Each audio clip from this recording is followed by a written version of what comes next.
Here's what's happening now. 4 Live radar not completely dry. Are we going to be watching for thunderstorms again as we go into tonight? Karen? Also had the new prescription for your health care. We're getting our first look at the newest Republican plan to replace Obamacare. Up first, breaking news in the Chelsea Bruck murder case. The sentence for the man convicted of killing her just handed down. Local 4 News begins right now with a breaking news alert. Good afternoon, I'm Karen Drew. Let's start with that breaking news in the Chelsea Bruck murder case. She's the young woman who vanished after a Halloween party in Monroe County almost 3 years ago. At this hour, sentencing for Daniel Clay, the man convicted of killing her, has just wrapped up. The courtroom was packed as Daniel Clay appeared to hear his sentencing. Clay was convicted in May of first-degree murder. He claimed he and Bruck had consensual sex that included choking her, and he didn't mean to kill her. However, he did. Her body, which wasn't found for 6 months. Today, the judge called Clay a liar, a rapist, and a killer before sentencing him to life in prison without parole. Bruck's family reacted to the sentence. If you see something, please say something. And a very important lesson from the loss of Chelsea: don't leave your friends alone. If you go somewhere, anywhere as a group, please leave as that same group. Don't assume that they're going to be okay. Jason Colthorpe is working this story right now, and he's gathering reaction from Bruck's family, and we'll hear from them on Local 4 News at 5.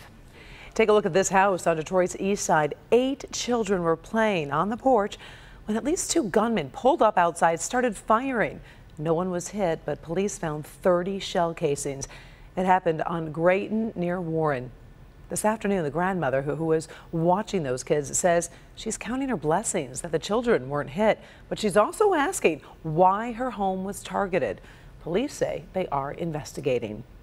The Detroit Medical Center is dealing with a data breach that affects more than 1,500 patients.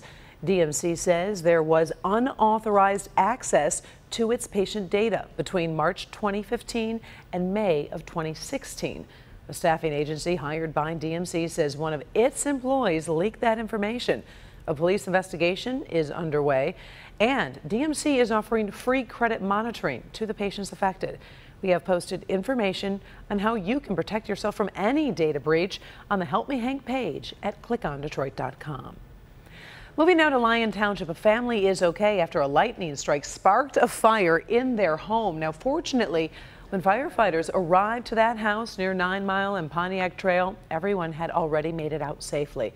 Fire crews then moved to the home's 2nd floor, where a closet had caught fire. A fire was also found smoldering in a wall. It was also quickly put out before it could spread through the home. Overnight storms woke up a lot of people today. We are dealing with some sweltering, hot, humid temperatures, and more storms could pop up. And Bailey has the first forecast. So how are we doing right now? We're wearing that humidity like a coat out there today. The other thing that we're watching, Karen, is 4 Live radar. Just a stray storm there in our north zone and a couple sprinkles a little bit further south. Should not see any significant activity, but could be at least a hit and miss raindrop as we get through the rest of the evening hours tonight. But you can see the humidity out there. Even though the air temperatures are only in the low 80s, which is close to average for this time of year, heat index makes it feel like it's 88 at Metro and not much better in other parts of the area. We will finally see that humidity drop tonight, but it's going to be late. So if you're sleeping with the windows open, probably not going to feel a difference till we get towards tomorrow morning. Still a chance of a stray shower or storm through the evening, but generally drying out the later we get.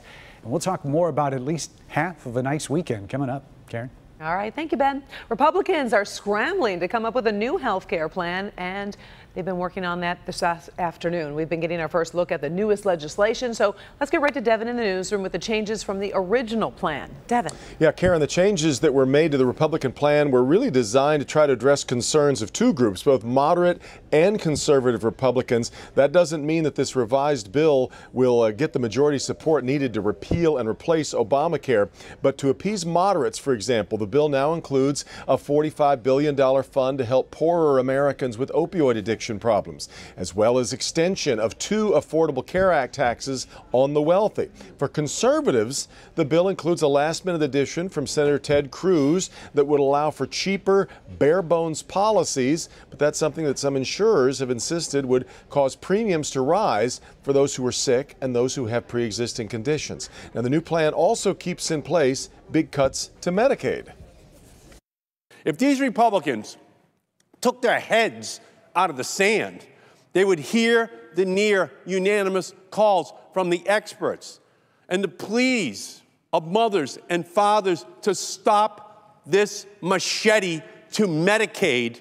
As before, it aims to stabilize and reform the collapsing insurance markets that have left too many with no options, and it aims to make insurance more affordable and more flexible, so it's something Americans actually want to buy.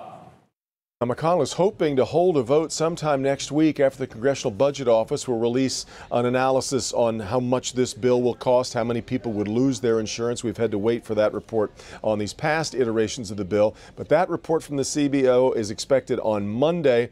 So a lot of Republican lawmakers now waiting until next week, Karen, to hear what the CBO has to say before they announce whether or not they'll support this revised plan. Back to you. All right. Thank you, Devin. 6 Michigan doctors are being charged as part of a nationwide healthcare fraud sweep. Today, U.S. Attorney General Jeff Sessions charged 412 people with making $1.3 billion worth of false billing. The allegations include prescribing unnecessary opioids and illegally billing Medicare and Medicaid. The charges are connected to yesterday's FBI raid at Detroit's Fisher Building. Ahead at 5, Rod Maloney reveals the local doctors charged in the case and what they're accused of doing. President Donald Trump is spending 2 days in Paris, but he can't escape the controversy engulfing his son Donald Jr. here back at home. Today, the president and first lady toured the sites in Paris with the French president. Later, at a press conference, the questions came about Donald Jr.'s meeting with the Russian attorney and promises of damaging information about Hillary Clinton. The president defended his son. It's called opposition research, or even research into your opponent. I've had many people, I have only been in politics for 2 years, but I've had many people call up, oh, gee, we have information on this factor or this person or, frankly, Hillary. That's very standard in politics. Politics is not the nicest business in the world, but it's very standard. Tomorrow, the president represents the U.S. in Bastille Day festivities in Paris. Here at home, a story about a local police department coming to the rescue of a teenager whose bike was stolen. Our Jamie Edmonds was in Harper Woods as officers went above and beyond to get him back on the road again. It's 2 p.m. at the Harper Woods Police Department. Javion Coleman and his grandpa arrived because they believe the police have recovered Javion's stolen bike. Could have found me back here to the back for a couple. It's been about a week since the 13-year-old has been without his wheels, and that's a week too long for a kid who rides every single day.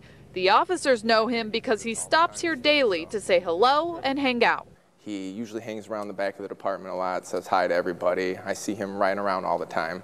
Javion's bike was stolen outside Harper Woods High School as he was attending basketball camp. His grandpa says Javion was distraught when he realized it was gone. I didn't know he was coming up here every day asking them, but evidently he was coming up here and seeing if they found his bike. Soon it becomes clear the bike the police have is not his old one, but a new one, a gift and a donation from Target. Just made a couple of calls, partnered with my manager, and made it happen for him. For the officers, it was about doing something nice for a kid they've gotten to know and love. Every time I see him, he's usually waving, he's very cheerful, always happy, big smile on his face. This one somehow hit me a little different, and I just felt like he needed the bike back. For Javion, he's happiest riding. He's back to doing what he loves, and he's got his friends at the department to thank for that.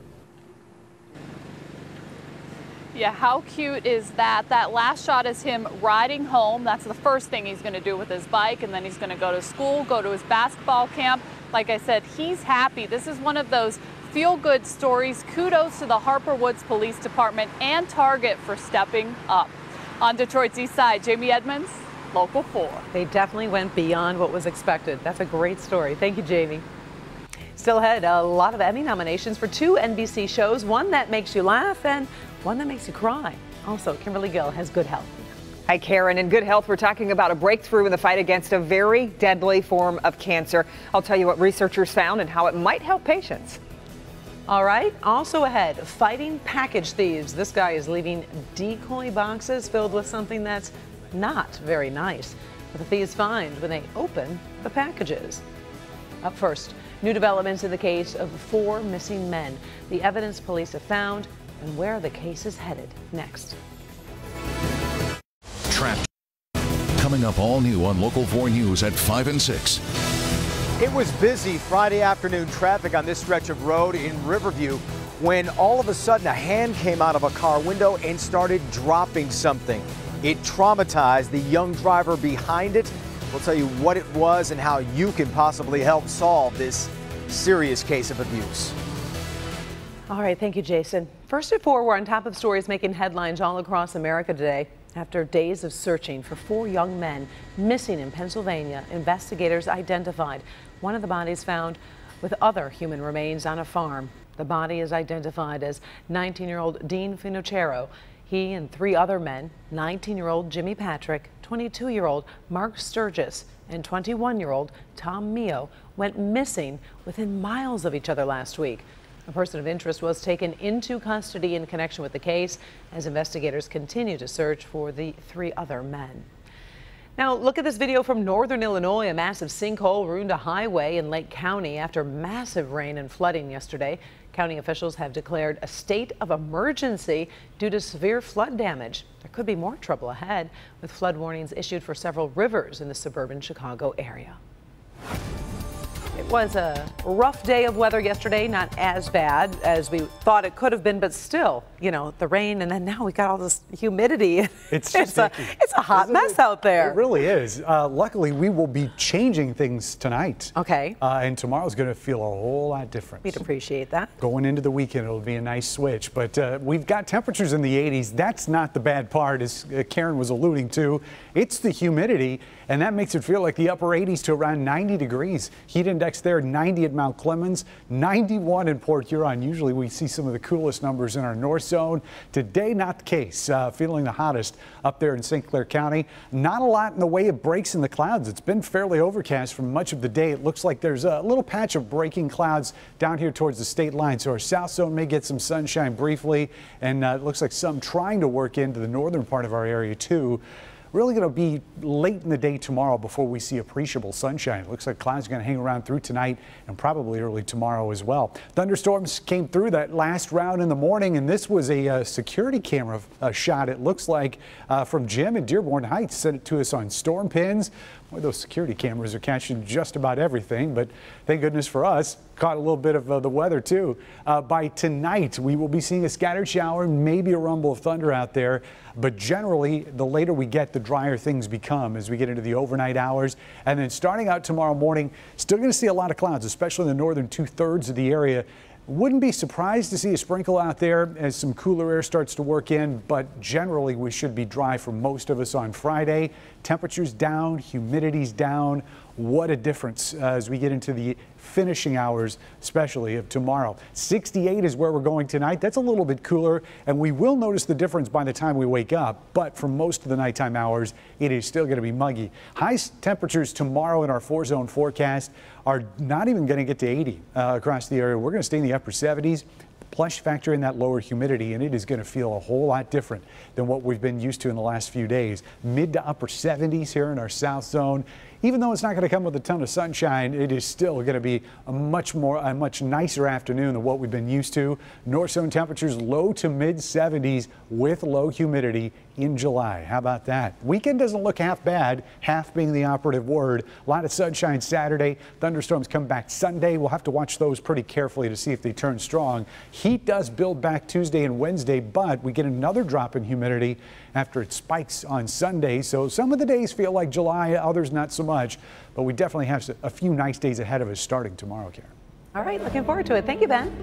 In Good Health, important new research for men facing a diagnosis of prostate cancer. Kimberly Gill is here with those details. Yep, and it's good news too, Karen. Today, researchers say surgery may be unnecessary for many men with early stage disease. A large study by Washington University found surgery did not improve survival in these patients. and often caused serious complications. Researchers say about 70% of prostate cancers are non-aggressive, and most have an excellent prognosis without surgery. They hope doctors will consider closely monitoring low-risk patients instead. Surgery may still be the best option, though, for patients with intermediate or aggressive prostate cancers, but certainly good news if it's caught early. Right. Yeah. And I know there's another interesting study about pancreatic cancer, which is always of concern because many times it's diagnosed late. Exactly. And scientists are hopeful that a new blood test could lead to earlier detection and treatment. So the test, developed by researchers at the University of Pennsylvania, correctly identified pancreatic cancer in patients at different stages of the disease, because most cases, as you said, diagnosed as an advanced stage. Experts hope the test could be used for high-risk patients and those with a family history of the disease. The test was also able to distinguish cases of pancreatic cancer from pancreatitis, which is also very important. Yeah. So a lot of promising research here. All right, sounds good. Yep. Thank you, Kim. Absolutely. Well, coming up, 2 NBC shows feeling some Emmy love today. 33 nominations for 2 shows, and one of them is making a primetime Emmy history. A first nasty surprise. Some package thieves are opening stolen boxes to find something they really do not want. We'll explain next. All right, look at this. You're looking at a package thief getting away with something he never expected to steal. That's because Brian Colatry of Utah is sick and tired of having packages stolen from his front porch, so he's filling decoy packages with a little help from his dog. Yeah, you can probably guess where this is headed, and it's not too pretty. This is a fake package filled with my dog's poop. So he got that. He never came back. Over the years, Colatry has filed 30 police reports about stolen packages, which is why he's taking such drastic measures. I would not do that at all. Yeah. Because if you do that, you get them upset, and then they could throw that at your house. I was just That was my thinking first the same thing. Not that I have a devious mind, but No, I would think that that would not be a good choice. If he hasn't come back, maybe he's doing something right. Yeah, you never know. All right, let's talk about trending stories today. United Airlines still trying to undo the damage from some disturbing viral videos. The company is testing new plans to reduce overbooking. Boy, would that be nice. Bloomberg reports United will try emailing passengers ahead of time to see if they might consider being bumped. They would be put on a different flight on the same day from the same airport and receive a voucher for $250. We contacted United, and the airline tells us this plan is a small test program, not ready for customers yet. United also says it reduced involuntary bumping by 90% in June compared to last year. So it's always looking for ways to improve customer service. Would you take that? Yes. In fact, there have been times where I've said, hey, I can take a later flight. If you were just told ahead of time, don't tell me at the airport, like email me a couple hours ahead and then you can make the change. But when you offer, they want to charge you to change the flight. So this sounds perfect. I like it, I do. Oh, this is also trending today. Lots of folks talking about the primetime Emmy nominations. 2 NBC shows. They're feeling the love. The new drama, This Is Us, earned 11 Emmy nominations, including a nod for Outstanding Drama. It is the first broadcast drama to get that honor since 2011. Saturday Night Live also raked up 22 nominations, making it the most Emmy-nominated series of all time, including Best Supporting Actor in a Comedy, and Alec Baldwin as Donald Trump. Also, Melissa McCarthy got a nod for Best Guest Host. We have posted a list of all the nominees at clickondetroit.com. Still ahead, Lost and Found. This woman thought her purse was gone for good. Not so much. The items still inside that purse 25 years later. Right now, it's a